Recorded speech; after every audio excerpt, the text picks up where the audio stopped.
Gwendolyn and Adria, we're back from hiatus. The summer is almost over. Adria, you got a new bunny named Eleanor Roosevelt, which is such a perfect bunny name.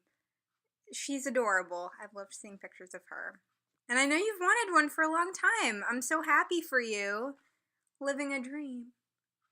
And so, Gwendolyn, I'm excited to hear about how you're settling in at Rutgers. Now it's my turn to move.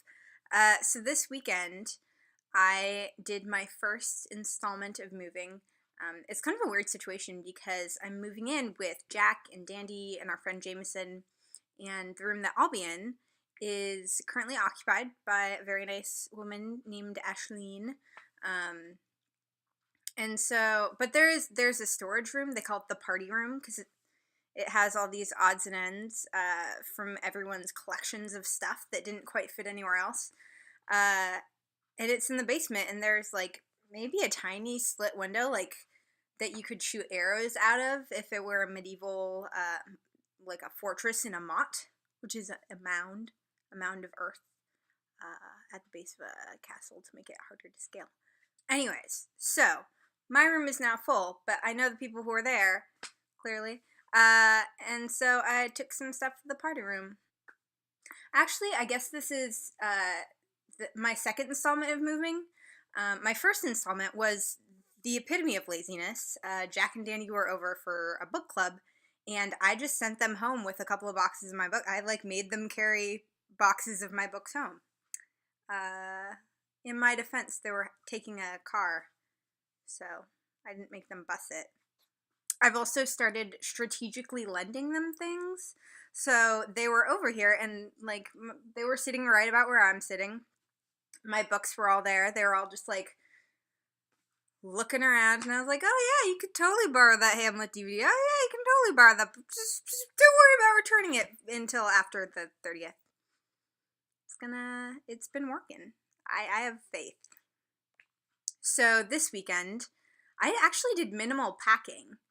There are boxes of old stuff in the closet that I haven't touched since I've moved in here, and they're just middle school yearbooks and baby photos and a bunch of movie stubs and play programs and birthday cards that I need to go through.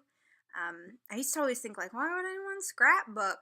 It just sounds like a lot of work for a lot of just I'm not very good at it, so for me it's just a lot of work for glue smears. But I have just all of this stuff and boxes of it, and I am reluctant to let go of these memories, these proofs of good times that were had. So I've been thinking that I might have a memory audit sometime in the next few months and just go through all of those and throw stuff out or scrapbook it or put it in one of those things. I forget what it's called, Air Pack or something. It's a catchy name. It's an infomercial type thing, but you put it in a bag like your winter coats or your comforter or your collection of bedazzled jean jackets, and then you vacuum out all the air, and then it's really flat. Anyways, so a bunch of that, which was already in boxes, and I didn't have packing tape, so I used duct tape, which was already peeling off before we even left. Another thing that we took was my mannequin lamp, my painted mannequin body lamp. I'm not sure if you guys have seen her. Her name is Lucy.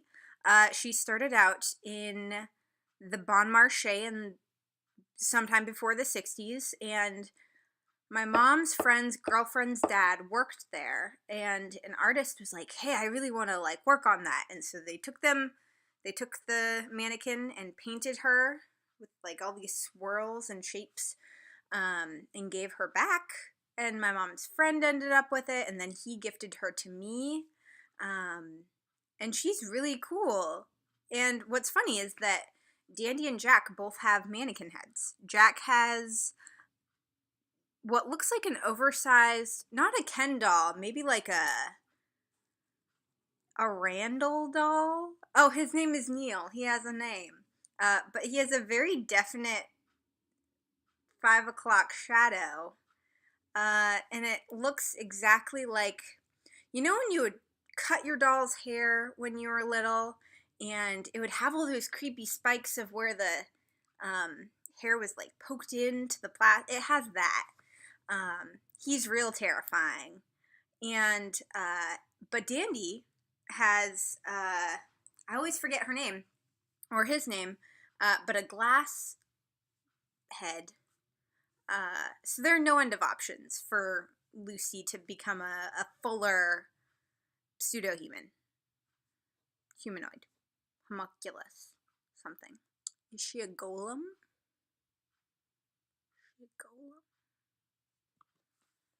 Anyways, so all that. My ironing board, my iron, this huge poster of a Van Gogh that I got on Free and For Sale for free, and never put up, and 2 paintings, a painting by my brother and a pastel piece by my mom that were both given to me as birthday gifts. And all of those, like the ironing board, the mannequin, the painting, they all looked very big, and so it looked impressive, which felt good. And then only 1 box of things that I actually put together. It's like my rain boots and winter coats and stuff. My like more formal workwear, which I work at a very informal place, so I never use it. But yeah, so that was, I thought I had overpacked, but Elizabeth and her boyfriend came over to help me, and they took her boyfriend's car, and he has like a big boxy, like probably a Jeep or something, or I think it's a Range Rover. And so we fit everything in. It was amazing. Oh, also a sleeping bag, which unraveled as soon as we took it out of the car. But it was cool. We put it in the party room. We found places for it in the closet. It's happening. Cue Ron Paul laser gif. It's happening. Anyhow, I hope you both have a great week and that you're doing well with your new friends, lupine and otherwise. Leporine, not lupine. Lupine is wolves. It's like the opposite. My bad.